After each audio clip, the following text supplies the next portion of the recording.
بسم اللہ الرحمن الرحیم۔ اللہم صلی علی سیدنا مولانا محمد وآلہ وصحبہ وبارک وسلم۔ السلام علیکم ورحمۃ اللہ وبرکاتہ۔ محترم ناظرین و سامعین، آج 21 رمضان المبارک ہے اور مولا علی شیر خدا رضی اللہ تعالیٰ عنہ کا یوم شہادت ہے۔ اس حوالے سے آج ہماری گفتگو کا موضوع مولا علی شیر خدا کی شان علم کے حوالے سے کچھ معروضات آپ کے سامنے پیش کروں گا۔ حاضرین محترم، تاجدار کائنات صلی اللہ علیہ وآلہ وسلم کا فرمان مبارک ہے، انا مدینۃ العلم وعلی بابھا، میں علم کا شہر ہوں اور علی اس کا دروازہ ہے۔ اس فرمان مبارک کی تشریح و توضیح اور اس فرمان مبارک کی شہادت صحابہ کرام نے اپنی اپنی زبان مبارک سے دی، اور بعض اکابر صحابہ کرام نے مولا علی شیر خدا رضی اللہ تعالیٰ عنہ کے بارے میں فرمایا کہ آپ علم ظاہر و باطن دونوں کے امین تھے۔ حضرت ابن مسعود رضی اللہ تعالیٰ عنہ نے فرمایا، ان علی ابن ابی طالب عندہ علم الظاہر والباطن، بے شک علی ابن طالب علیہ السلام کے پاس قرآن کا علم ظاہر بھی ہے اور قرآن کا علم باطن بھی۔ اور مولا علی شیر خدا رضی اللہ تعالیٰ عنہ اپنے زمانہ اقدس میں، خلفائے راشدین کے زمانہ اقدس میں بڑے بڑے پیچیدہ علمی دقائق کو، علمی مسائل کو حل فرماتے تھے، اور سیدنا عمر فاروق رضی اللہ تعالیٰ عنہ کا فرمان مبارک ہے جس حضرت سعید بن مسیب نے بیان کیا، کان عمر یتعوذ باللہ من معضلۃ لیس فیہا وفی روایت لیس لہا ابو حسن۔ حضرت عمر رضی اللہ تعالیٰ عنہ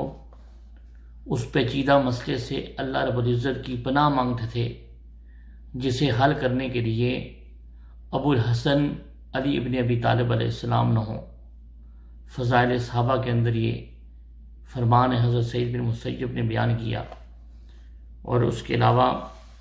حاضرین محترم، بڑے بڑے صحابہ کرام جن میں حبر الامہ سیدنا عبداللہ بن عباس سے حضرت سعید بن جبیر روایت کرتے ہیں، وہ کہتے ہیں کہ جب ہمیں کسی چیز کا ثبوت مولا علی شیر خدا کی بارگاہ سے مل جائے، کسی مسئلے کا، کسی عقدے کا، تو فرمایا کہ پھر ہم کسی اور کی طرف رجوع نہیں کرتے تھے۔ اور ام المومنین حضرت عائشہ صدیقہ طیبہ طاہرہ بیان کرتی ہیں، جنہیں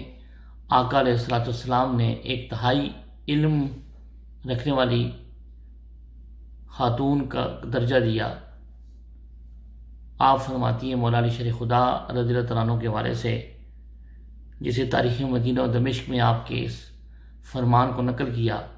علی اعلم الناس بالسنہ، کہ حضرت علی علیہ السلام تمام لوگوں میں سے سب سے بڑھ کر سنت کا علم رکھنے والے تھے۔ اور حاضرین محترم، اصحاب رسول صلی اللہ علیہ وآلہ وسلم بھی اس بات کی جا بجا، جگہ بجگہ گواہی دے رہے ہیں مولا علی شیر خدا کی شان علم کے حوالے سے۔ المصنف ابن ابی شیبہ میں روایت ہے، عبد المالک بن ابی سلمان کہتے ہیں کہ میں نے حضرت عطار رضی اللہ تعالیٰ عنہ سے پوچھا، اکان فی اصحاب محمد صلی اللہ علیہ وآلہ وسلم احد اعلم من علی، کیا نبی پاک صلی اللہ علیہ وآلہ وسلم کے صحابہ کرام میں سے علی سے بڑھ کر بھی کوئی صاحب علم تھے؟ تو قال لا واللہ ما اعلمہ، اللہ کی قسم میں کسی ایسے شخص کو نہیں جانتا جو ان سے بڑھ کر عالم ہو۔ اور یہی وجہ ہے کہ مولا علی شیر خدا نے اصحاب رسول میں واحد ہستی ہیں جنہوں نے سلونی اما شئتم کے حوالے سے اپنا دعویٰ کیا، فرمایا جو کچھ تم پوچھنا چاہتے ہو مجھ سے پوچھو، جس چیز کے متعلق تم سوال کرنا چاہتے ہو میں تمہیں بتاؤں گا۔ قرآن کے بارے میں بات کرنا چاہتے ہو کہ میں تمہیں بتاؤں گا کہ قرآن کی کون سی آیت کس جگہ پر، کس دن، میدانوں میں یا پہاڑوں میں اتری، جس بارے میں تم سوال کرنا چاہو میں اس کا جواب دوں گا۔ اور حضرت محترم پھر اس کے علاوہ حضرت ابن مسعود رضی اللہ تعالیٰ عنہ روایت کرتے ہیں کہ ہم نبی اکرم صلی اللہ علیہ وآلہ وسلم کی بارگاہ میں حاضر تھے، تو ہم نے مولا علی شیر خدا کے بارے میں سوال کیا، تو آقا علیہ الصلوۃ والسلام نے فرمایا، مفہوم حدیث ہے کہ اللہ رب العزت نے حکمت کو 10 حصوں میں تقسیم کیا اور 9 حصے مولا علی شیر خدا کو عطا کیے اور 1 حصہ باقی تمام لوگوں کو۔ یعنی آپ کا فرمان مبارک کا مفہوم ہے کہ اللہ نے حکمت کے 10 حصوں میں تقسیم کیا حکمت کو، اور 9 حصے علی کو دیے اور 1 حصہ باقی سب لوگوں کو دیا۔ اسے حلیت الاولیاء کے اندر آپ کے فرمان مبارک کو روایت کیا گیا۔ اور حاضرین محترم، اس کے علاوہ آپ مولا علی شیر خدا بہت سارے ایسے کاموں کے موجد ہیں کہ جس طرح عربی زبان کی قواعد صرف و نحو ہیں، اس کے بھی موجد، اس کے بھی بانی، اس کے بھی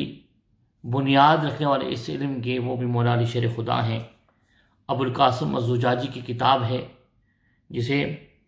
امالی میں مذکور ہے ابو القاسم الزجاجی کی، وہ کہتے ہیں کہ ابو الاسود رضی اللہ تعالیٰ عنہ بیان کرتے ہیں کہ میں نے مولا علی شیر خدا کی خدمت میں حاضر ہوا اور آپ کو دیکھا کہ سر جھکائے متفکر بیٹھے تھے۔ میں نے عرض کیا، یا امیر المومنین، کس معاملے میں متفکر ہے، کیوں پریشان ہیں؟ تو فرمایا کہ میں تمہارے شہر میں عربی غلط طریقے پر بولتے ہوئے سنتا ہوں،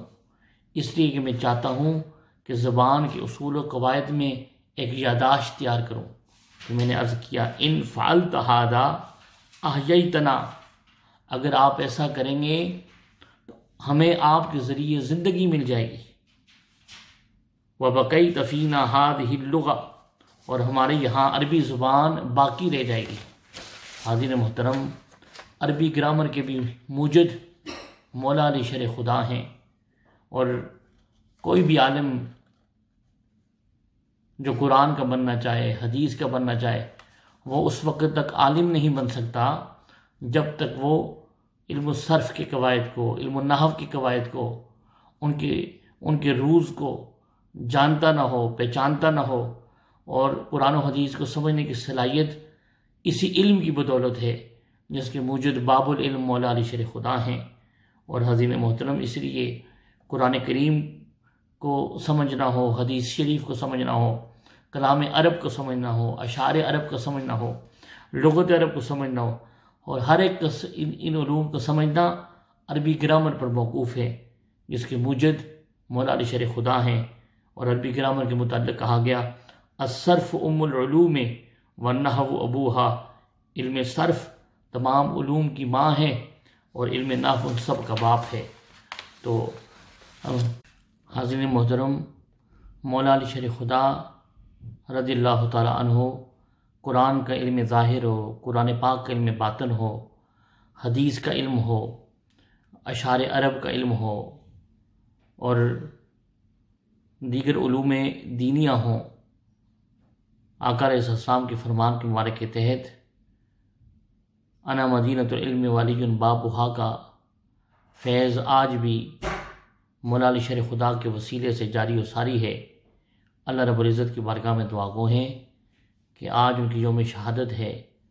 مولا علی شیر خدا رضی اللہ تعالیٰ عنہ کی علمی توجہات فیضات عطا فرمائے، اور ان کے کرم کی خیرات پوری امت مسلمہ کو عطا فرمائے۔ وما علینا الا البلاغ المبین۔